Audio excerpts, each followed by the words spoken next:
Mak Rini ini merupakan bupati yang juga dilihat dari pusat dalam kondisi pandemi, dalam kondisi situasi yang tidak menentu pada waktu itu, tapi Blitar masih sehat dalam rangka penyelenggaraan pemerintahannya. Oke.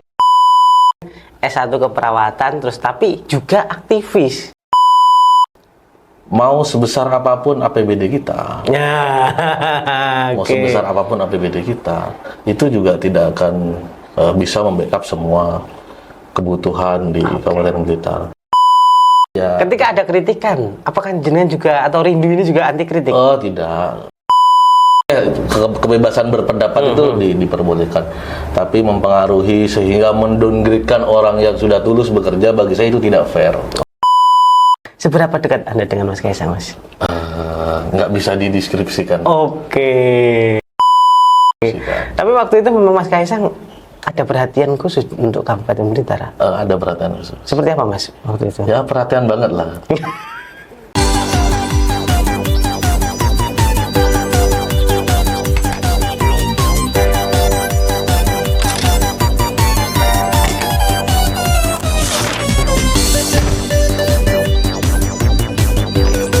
Halo pemirsa, kembali lagi di podcast Radar Blitar TV. Cah iki sapa iki narasumber spesial nih, spesial pokoknya bendina spesial ya toh. Kali ini ini masih suasana pilkada. Wah, suasana pilkada tentunya narasumbernya harus ya seorang yang pilkada. Langsung kita sapa Mas Abdul Ghani. Sehat, Mas? Alhamdulillah. Alhamdulillah. Itu tapi jangan menyebut Mas ini bro. Karena Kang juga nggak apa-apa. Kang juga sebutannya oke. Karena latar belakangnya istimewa. Seorang kader PSI. Oke. Yang kemarin menyebut kader Demokrat. Nah, ini kader PSI loh ya. Seorang santri. Nggih. Oke. Dan seorang aktivis. Karena pernah menjabat ketua PMII Jawa Timur ya, Mas. Betul, Tahun betul. 2018-2022. Ya. Tapi sebelum ke arah politik, Mas, kita pengen tahu, pengen nyopil Mas Goni atau Bro Goni atau Kang Goni ini siapa sih? Itu dari mana kok ujuk-ujuk kemarin langsung dideklarasikan bersama Mak Rini. Iya, Dengan iya. nama pasangannya, Mas? Rindu. Moga Mas, aslinya dari mana, kelahiran mana, terus pendidikannya bagaimana? Mungkin jangan ceritakan ke teman-teman. Pertama, saya orang Indonesia. Ya. Weh, siap. Saya orang Indonesia, warga negara Indonesia, siap. Sejak lahir ya, Mas ya? Sejak lahir. Ya, siap. Kebetulan saya nggak ikut programnya Pak Erick Thohir. Oh, nama naturalisasi. Oh, iya. Alhamdulillahnya di situ. Iya, siap. Terus yang kedua, dalam proses politik itu saya pikir menjadi hal yang biasa. Siapa yang dianggap bisa dan siapa yang dianggap mampu untuk mencalonkan di pilkada. Partai politik kan pasti berpikir itu. Nah, kan kita percaya itu pimpinan partai politik itu. Memberi mandat dia. Mandat, masa mandatnya diberikan kepada orang yang sembarangan. Iya. Terus yang kedua, memang aktivitas saya selama ini memang lebih banyak keliling di Jawa Timur. Baik aktivitas kemahasiswaan maupun aktivitas politik. Termasuk di Blitar, di wilayah Matraman, memang saya sering mempunyai dampingan. Gitu. Sering bergerak di sini sebenarnya. Makanya maka dari situ ya, selain saya WNI, saya orang Jawa Timur asli. Siap. Arek Jawa Timur. Arek. Kalau Blitar cah Jawa Timur. Terus secara inisial, Mas, saya udah ini sebenarnya. Siap. Udah memenuhi lah ya. Inisial saya AG. Centang. AG. Seperti plat nomornya Kabupaten Blitar. Siap. Kira-kira begitu. Terus dalam pengenalan sebelumnya, sebenarnya kan seperti yang pernah saya sampaikan, Mak Rini ini merupakan bupati yang juga dilihat dari pusat dalam kondisi pandemi, dalam kondisi situasi yang tidak menentu pada waktu itu, tapi Blitar masih sehat dalam rangka penyelenggaraan pemerintahannya. Misalkan IPM-nya tetap meningkat, taraf hidup masyarakat di Kabupaten Blitar juga meningkat dan segala macam. Tidak terganggu. Kalau terganggu pastilah. Semua kan ya. Semua kabupaten kota, saya pikir munafik lah kalau ada kabupaten kota yang pandemi loh ya. Segala macam.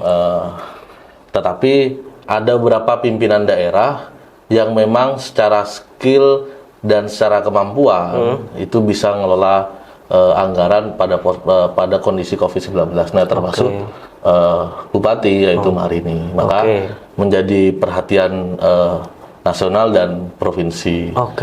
Keberhasilan itu yang dipotret.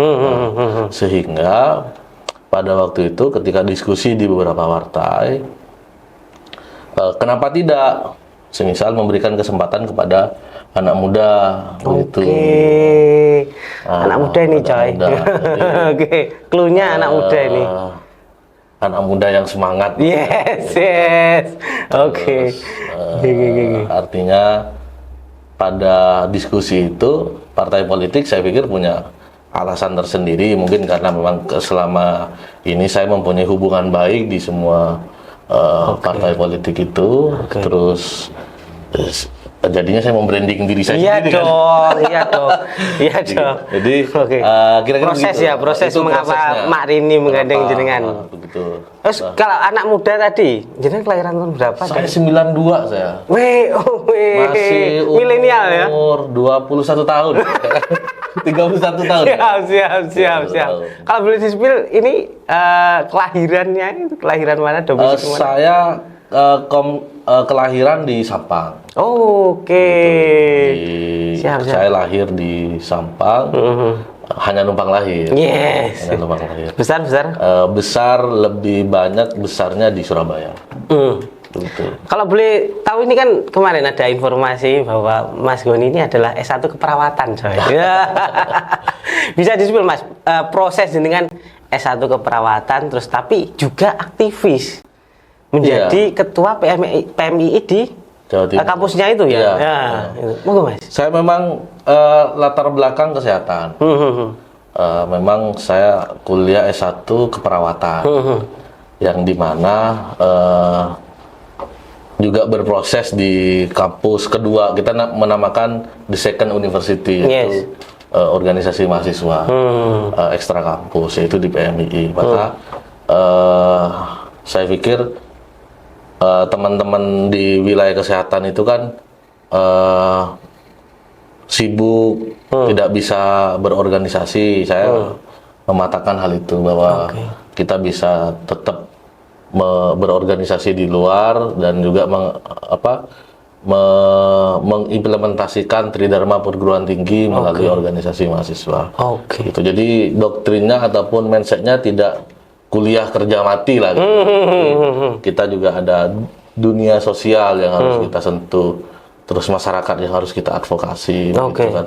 Ada hak-hak yang harus kita perjuangkan. Iya dong. Ini lah aku boleh minta satu sepil contoh atau pengalaman Anda ini kan Anda dari keperawatan umumnya ya toh. Kuliah kerja mati. Kuliah kerja kayak gitu. Umumnya kan seperti itu. Tapi jenengan akhirnya yo dikatakan melenceng, tapi yo dikatakan kan yo nanti bisa untuk menyuarakan. Triggernya apa Mas waktu itu? Harus diakui latar belakang keluarga ya. Jadi latar belakang keluarga saya itu memang rata-rata kesehatan. Dari perawat, bidan, dokter. Nah, orang tua saya dua latar belakang. Kalau dari ibu memang konsentrasinya di wilayah pendidikan, rata-rata ngambil kesehatan dan segala macam. Tapi kalau di bapak pengusaha murni. Siap. Jadi dan harus diakui pabrik kita pada waktu itu ininya awal mula pasarnya di wilayah Matraman. Nah, tapi karena mungkin latar belakang keluarga yang kesehatan semua, sehingga motivasinya pada waktu itu kalau memang mau ambil di dunia pendidikan, diniatkan untuk mengabdi. Diniatkan untuk mengabdi. Maka saya pikir ketika kuliah kuliah pulang itu tidak ada nilai, sehingga saya berpikir wilayah pengabdiannya dengan menggunakan sarana organisasi mahasiswa itu, begitu. Dan juga PMI ini kan Banom Nahdlatul Ulama, ya, nyambung. Yes. Secara latar belakang juga Nahdliyin ya Mas. Nah, karena memang doktrinnya kalau memang menjadi praktisi kesehatan, begitu, diniatkan untuk membantu orang yang sakit. Gitu. Memang itu yang dipesankan kepada kami semua untuk diniatkan membantu orang yang sakit. Gitu. Sehingga orientasinya bukan orientasi kan ada istilah orang miskin dilarang sakit. Siap. Kita memang didoktrin di keluarga dan akhirnya juga terbawa dengan visi misi organisasi kemahasiswaan itu tadi, dan juga NU yang merawat umat, akhirnya nyambung dan memang satu hati di situ. Mas, saya klarifikasi, orang miskin dilarang sakit itu kan ada di negara Konoha toh. Oke. Latar belakang menjadi aktivisnya seperti itulah ya toh. Mas, nah S1 keperawatan, terus tadi Anda ini bercerita bahwa indikasi digandengnya Mak Rini karena anak muda, ya. Apa jangan-jangan ini juga ternyata latar belakangnya seorang perawat? Terus jangan-jangan Mak Rini menggandeng jenengan ini juga gara-gara untuk menginfus orang-orang yang katanya Blitar tidak baik-baik saja ini, Mas? Sejauh ini saya lihat Blitar baik-baik saja. Baik-baik saja. Tidak baiknya di sektor yang mana? Bukan data gitu ya. Jadi di sektor yang mana? Jadi misalkan kita mempunyai alasan yang konkret dan real, ya di forum diskusi, bukan data. Tidak boleh kebebasan berpendapat itu diperbolehkan, tapi mempengaruhi sehingga mendowngrade-kan orang yang sudah tulus bekerja, bagi saya itu tidak fair. Kalau memang pujian dan kritikan itu setara posisinya, harusnya apa yang menjadi capaian itu harus disampaikan, apa yang menjadi kekurangan bolehlah menjadi kritikan. Mantap, siap. Terus prosesnya, Mas, Anda kan waktu itu muncul saat deklarasi di Partai Demokrat, ya kan? Proses Mak Rini ini menggandeng jenengan ini loh. Karena Mak Rini mungkin dianggap spesial di mata pusat ya toh. Prosesnya waktu itu bagaimana? Orang jatuh cinta itu tanpa alasan kadang, Mas. Masnya misalkan jatuh cinta pandangan pertama itu jatuh cinta tanpa alasan. Nggak usah mendaki-daki alasannya. Gitu. Mau ngomongin apa orang pusat dengan partainya udah kelihatan gitu. Tapi sederhana bahwa chemistry pasangan di pilkada itu saya pikir karena chemistry antar pasangan, begitu. Saya bertemu dengan Mak Rini, satu visi satu misi. Mak Rini juga melihat saya dalam posisi visi dan misinya. Saya pikir sudah chemistry, baru kita ngomongin partai politik. Figur ya Mas berarti? Figur. Sehingga kita berpasangan itu langgeng, Mas. Ini yang saya mau tanyakan nanti ya. Berpasangan itu langgeng ya. Ini istilahnya sesimpel itu. Waktu proses jenengan dengan Mak Rini itu. Emangnya ada proses yang tidak simpel? Kalau sudah pasangan sudah cocok, ibarat kita mau menikah itu, Mas ya. Kita datang misalkan ta'aruf, terus kepada orang tua kita mengenalkan Bapak Ibu misalkan begitu.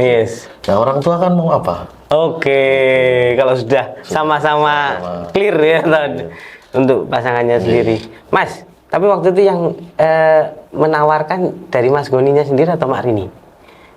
Tidak ada penawaran begitu ya. Jadi lebih ke berawal dari sebuah diskusi soal tentang Blitar, di Mas Kaisang bercerita soal tentang Blitar. Begitu, dan kebetulan juga PSI secara kursi RI seharusnya, tapi kan tidak seharusnya dapat threshold ya, parlemen threshold. Oke. Sehingga begitu. Nah, yang harus diketahui ketika capture di nasional sudah dapat, beberapa kabupaten kota itu kan menjadi dampingan, perhatian dan segala macam. Kira-kira begitu. Sehingga ke depan di periode Pak Prabowo dan Mas Gibran, semua kabupaten yang menjadi yang bisa bersinergi itu juga akan menjadi perhatian nasional nantinya, begitu. Oke. Gitu. Mas, ini tadi kan Anda menyebut satu nama itu, Wong Pusat itu. Putra Bapak Lurah. Mas Kaisang. Seberapa dekat Anda dengan Mas Kaisang, Mas? Nggak bisa dideskripsikan. Oke. Tapi waktu itu memang Mas Kaisang ada perhatian khusus untuk Kabupaten Blitar? Ada perhatian khusus. Seperti apa, Mas, waktu itu? Ya, perhatian banget lah. Boleh disupil lah, kita katakan warga Blitar biasanya, wah, diperhatikan orang pusat kan. Karena isu ke depan kan juga isu pangan ya. Mas Gibran dan Pak Prabowo juga ke depan juga kita lihat akan berbicara soal tentang isu pangan, ketahanan pangan. Bagaimana pengawalan program nasional dan nanti di semua kabupaten kota di Jawa Timur khususnya. Secara ini juga Kabupaten Blitar menjadi perhatian. Berawal dari diskusi soal tentang bahwa isu pangan di Blitar ini potensinya sangat luar biasa. Untuk istilahnya apa ya, lumbungnya. Berarti Kabupaten Blitar ini juga istimewa ya untuk urusan pangan, berarti nantinya juga sebagai penyokong. Sangat juga istimewa di era Mak Rini. Dan itu juga nanti ketika kedekatan Anda dengan orang pusat ini, tentunya kan secara birokrasi lebih enak kan, dan berdampak juga untuk Kabupaten Blitar. Betul. Positif loh ya. Betul. Saya berpikir begini, Mas.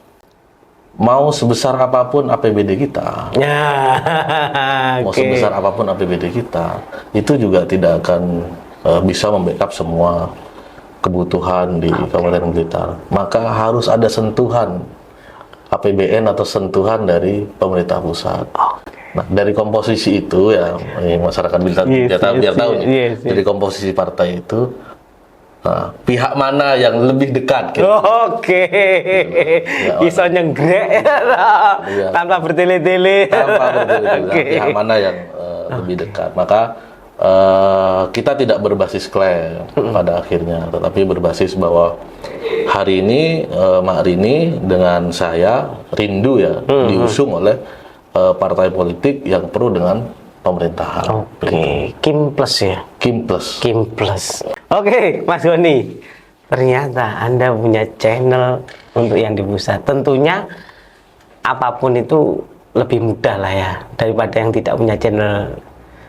Tapi Mas, nyun sewu, kabupaten-kabupaten lain kan juga butuh perhatian. Apakah nanti ada bedanya gitu? Kalau saya membicarakan kabupaten yang lain, saya nyalon gubernur ini, Mas. Ya tentunya keberpihakannya pasti di Jawa Timur, apalagi Bu Hovifah. Begitu kan, kita tahu semua.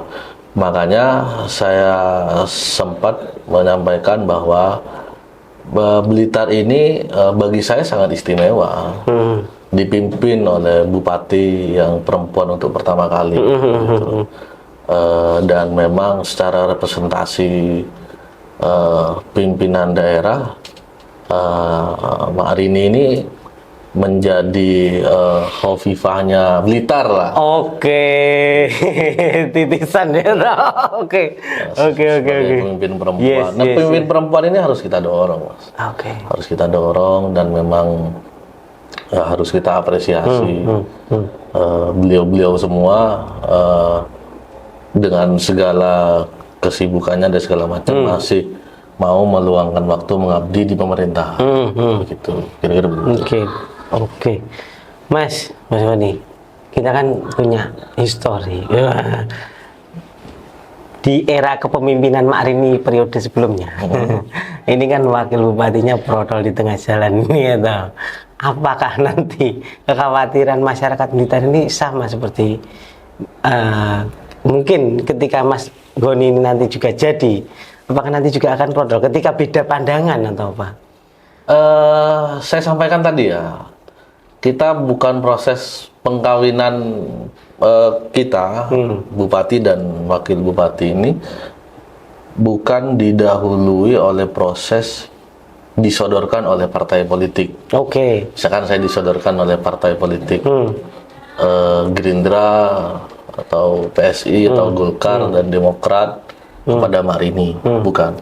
Tetapi proses ini diambil atas proses keputusan saya dengan beliau. Oke. Gitu. Antar personal ya? Antar personal. Oke. Jadi itu tadi, orang jatuh cinta itu hampir tanpa alasan. Itu yang pertama. Terus yang kedua, saya kok tidak melihat keanehan ya. Keanehan semisal tidak langgeng dan segala macam. Karena setahu saya, Mas ya, yang sebelumnya kan itu nyalek ya. Sehingga masa orang nyalek masih mau jadi wakil bupati? Kira-kira begitu. Gitu. Setahu saya. Jadi tidak ada masalah bagi saya. Jadi memang beliau Pak Wabub mundur misalnya itu karena nyalek. Oke. Karena nyalek. Backgroundnya yang diketahui oleh publik. Ya memang itu realitasnya. Siap. Kalau ada isu yang di luar, saya pikir harus diklarifikasi. Oke, langsung orangnya. Biar nggak jadi fitnah. Oke, siap. Artinya Anda tetap berkomitmen ya Mas ya untuk 5 tahun ke 5 depan. tahun ke depan kita komitmen. Oke, Mas. Oke, clear lah ya. Clear. Diko nih sudah clear. Mas, jika Mas Goni ini terpilih, Mas, ya toh. Jika Mas Goni ini terpilih dan akan bertugas di Kabupaten Blitar, mengabdi untuk masyarakat kamu, kira-kira fokusnya di sektor apa mana dulu, Mas? Yang pertama, karena kita itu hari ini punya tantangan infrastruktur, memperlebar dan memperbanyak akses infrastruktur karena kemarin ada persoalan COVID. Sejauh ini kan sudah terbangun tuh beberapa infrastruktur, mulai dari jalan, terus gedung pemerintahan dan juga layanan publik. Nah, sehingga di tahun kedua Mak Rini kita harus lari lebih kencang. Begitu. Itu yang pertama. Yang kedua, saya pikir isu kesehatan menjadi penting. Jadi penting semisal kita membuat sebuah program Desa Siaga. Desa Siaga itu berbicara soal tentang kemandirian kesehatan. Jadi mencegah lebih baik daripada mengobati. Itu. Oke. Maka dari situ kita mempunyai sebuah komitmen ke sana. Bayangkan sebelum Mak Rini kita Blitar ini belum punya rumah sakit rujukan dan bahkan ada yang sepi RSUD-nya. Oke. Sepi RSUD itu antara banyak perspektif ya.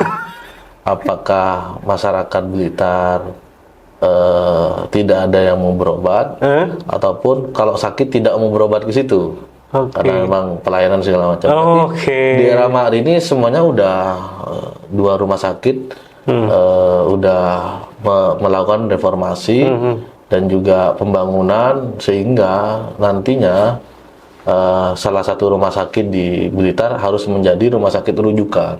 Jadi tidak harus ke Malang, tidak harus ke Surabaya. Gitu. Jadi masyarakat Blitar kalau semisal butuh layanan kesehatan, tapi kita berharap semua sehat.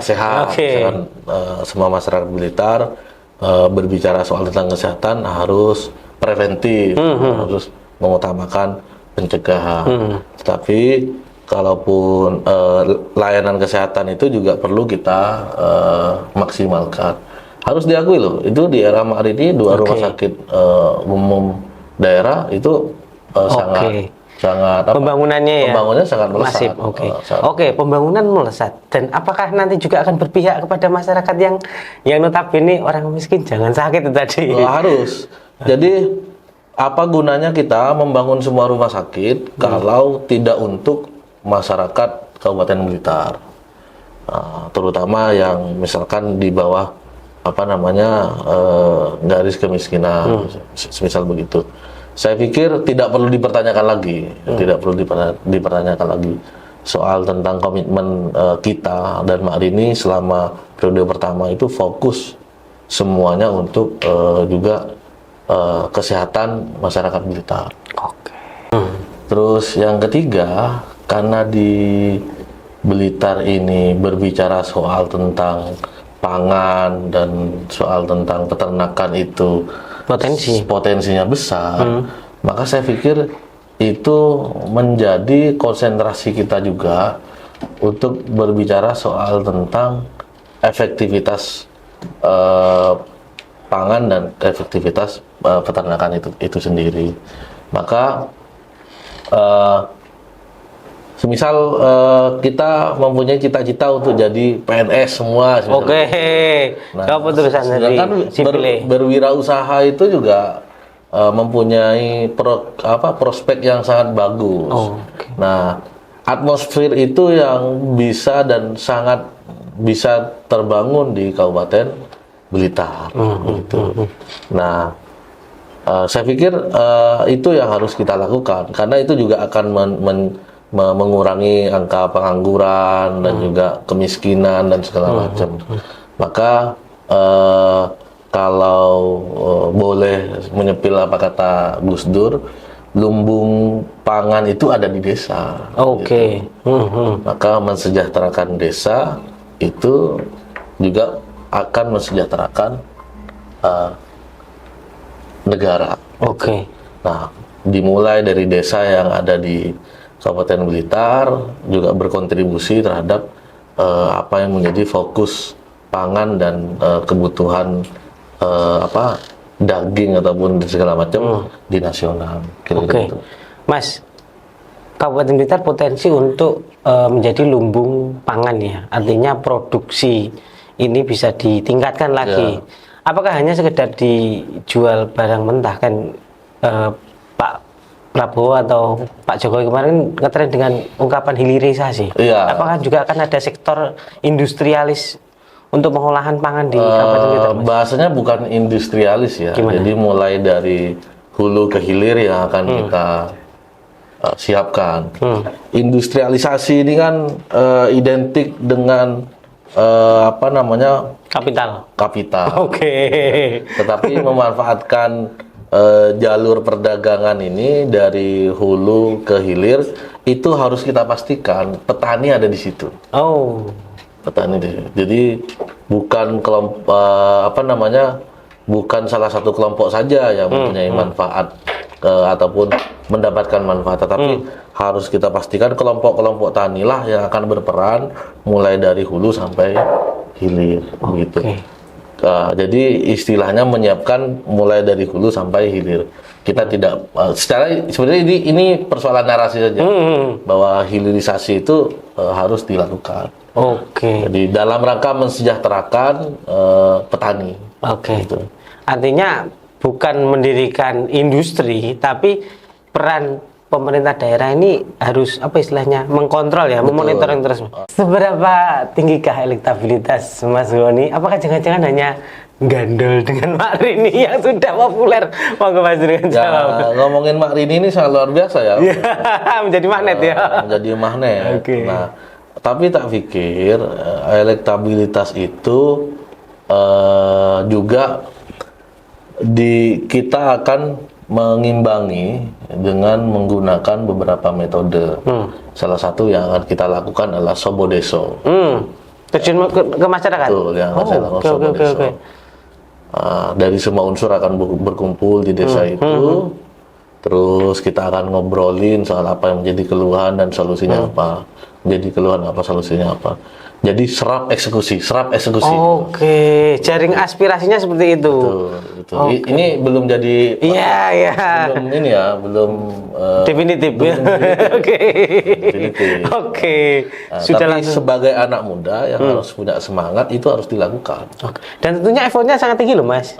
Ketika terjun langsung ke masyarakat. Betul. Apalagi Kabupaten Blitar luas. Betul. Dan pelurunya mungkin terbatas. APBD maksudnya. Monggo Mas dengan jalan tanggapannya. Soal itu memang kita harus punya semangat yang kuat ya. Terus effort yang sangat luar biasa. Karena untuk mendapatkan hasil yang luar biasa, tidak bisa kita menggunakan cara yang biasa-biasa saja. Maka caranya harus luar biasa. Bisa di-share trik-triknya mungkin Mas? Ya satu niat. Satu niat. Niat jabatan itu adalah niat untuk mengabdi, tidak niat untuk kepentingan pribadi. Maka semua harus dilakukan dengan ikhlas. Terus yang kedua, kita berdialog dengan menggunakan narasi intelektual, gitu kan. Narasi intelektual, tidak bahwa selama ini Mak Rini sudah melakukan ini dan kita akan melakukan ini dan segala macam. Narasinya itu, jadi tidak mengumbar janji lah.